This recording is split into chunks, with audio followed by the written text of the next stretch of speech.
मजबूरी हो हमारी मांगे पूरी हो, चाहे जो मजबूरी हो हमारी मांगे पूरी हो।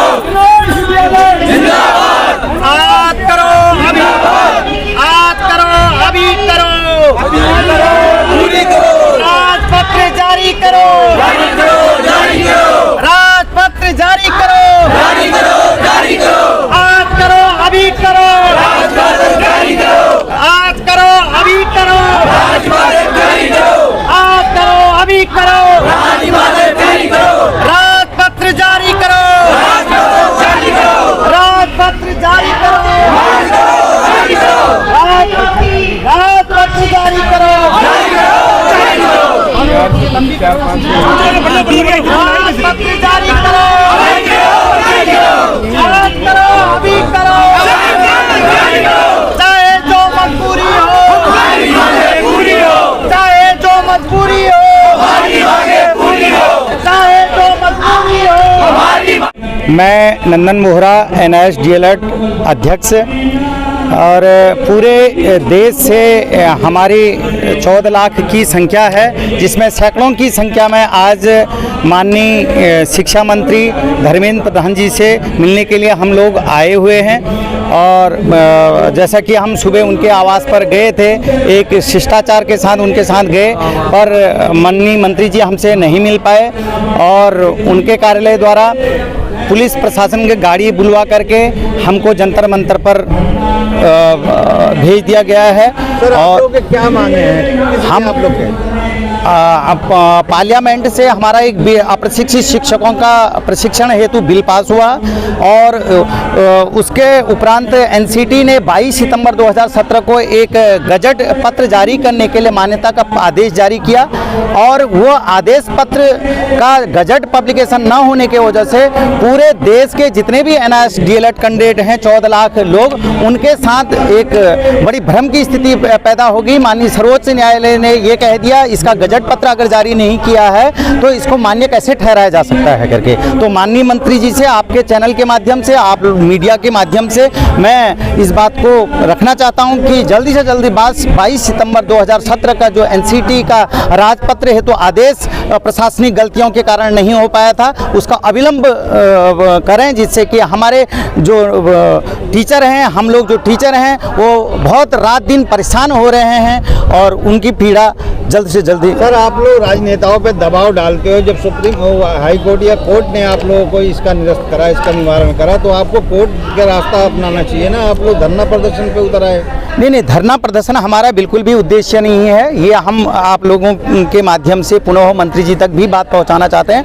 हम शालीनता के साथ शिक्षक होने के नाते हम अपना परिचय देना चाहते हैं शालीनता का, और मंत्री जी के समक्ष हम कोई धरना प्रदर्शन के लिए नहीं, केवल अपने इस प्रार्थना को कहने के लिए आए हैं कि आप MHRD के सचिव साहब को, NCT के चेयरमैन साहब को आदेशित करें कि 22 सितंबर का जो पत्र है, रिकॉग्नाइजेशन ऑर्डर है, उसका राजपत्र क्यों जारी नहीं हुआ, किसकी गलती के कारण नहीं हुआ। आप एक इसको विवरण तरीके से बताएं, सरलता से बताएं, जो समझ सके लोग बाग। ये जो बच्चे मतलब इससे पीड़ित हैं, लाखों हजारों की तादाद में, लाखों की तादाद में मैं तो कहूँगा, इसको समझ सके जो जिसके पास ये संदेश जाए, आपका तरीके से बताएं। देखिए, हम जो भारत सरकार द्वारा वर्ष 2017-19 में एक DLED का प्रोग्राम किया, और वो DLED का प्रोग्राम क्यों किया, उससे पहले देश में शिक्षा का अधिकार अधिनियम RT एक्ट लागू हो गया था, जो कहता है कि बच्चों को गुणवत्तापूर्ण शिक्षा मिलना चाहिए। इसके लिए सेक्शन 23 के तहत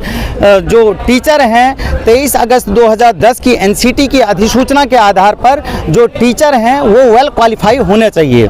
पर भारत सरकार के द्वारा अनेक राज्यों के द्वारा जब यह संज्ञान लिया गया, उन्होंने पाया कि हमारे राज्यों में प्रशिक्षित टीचर नहीं हैं, और उनका जब डाटा कलेक्ट किया गया, पूरे देश में 14 लाख संख्या पाई गई, जिनमें से हम लोग जो यहाँ पर आए हुए हैं, हम लोग भी उसमें सम्मिलित हैं। उसमें सरकारी गैर सरकारी सभी टीचर थे, उनकी 14 लाख संख्या थी। पार्लियामेंट में एक बिल पास किया गया, उस बिल पर यह ध्यान रखा गया कि ये 14 लाख शिक्षक हैं, इनको प्रशिक्षण कैसे किया जाए।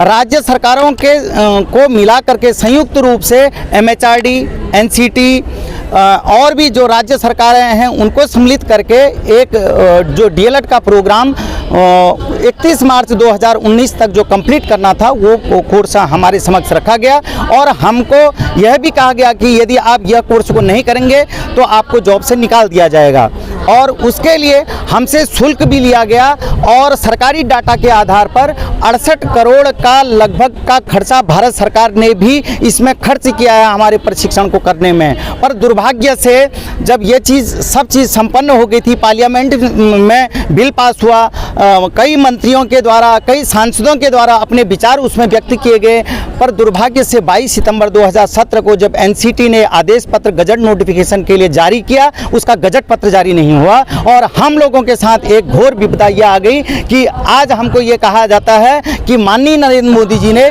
जिनके विश्वास पर हमने ये कोर्स किया, कि आप अनटेंड की कैटेगरी में आ गए हो क्योंकि आपका राजपत्र तो बना ही नहीं है, जबकि राजपत्र बनाने का काम हम अभ्यर्थियों का नहीं है। हमारा तो केवल काम प्रशिक्षण लेना था। क्या हमने प्रशिक्षण वो उचित तरीके से लिया नहीं लिया, इस बात के लिए हमको जरूर दंडित किया जा सकता था यदि हमारी कोई गलती पाई जाती तो। लेकिन भारत सरकार की गलती की वजह से, NCT की गलती की वजह से, मानव संसाधन मंत्रालय की गलती की वजह से ये हमारे ऊपर एक ऐसी तलवार लटका दी गई है, हमसे कहा गया है कि अब आपकी जॉब खतरे में है। तो ये किन किन राज्यों की समस्याएं हैं जो आप बता रहे हैं? ये सर सभी राज्यों की दिक्कतें हैं, देश भर में दिक्कतें हैं सर। ये न केवल एक राज्य के, सभी राज्यों, आप किसी भी व्यक्ति से पूछिए, अभी कई लोग आपके कैमरा में आ भी नहीं पा रहे हैं, तो ये अलग अलग राज्य से, कोई वेस्ट बंगाल से, राजस्थान से है, उड़ीसा से है, बिहार से है, अलग अलग राज्यों से ये यहाँ पर उपस्थित हुए हैं। क्या होंगे सर? सर तकरीबन अभी जो जॉब लगी हुई है, जिनको राज्य सरकारों ने NIS वालों को जॉब दे दी है, उनकी संख्या तकरीबन 2 लाख के लगभग है अभी, जो बिल्कुल बेचैनी की स्थिति में हैं और बाकी लोग जॉब की कंडीशन में मेरिट में हैं। और दुर्भाग्य देखिए कि हमारे KBS का जो एग्ज़ाम है, हमारे NIS योग्यताधारी जो टीचरों ने वो एग्ज़ाम क्रैक कर रखा है, वो मेरिट में आ गए हैं। आज ये कहा जा रहा है KBS वालों को, नहीं जी हमको नहीं, आपको नहीं देंगे हम, क्योंकि आपका गजट जारी नहीं हुआ है। अब हम गजट के लिए कहें तो कहें किससे?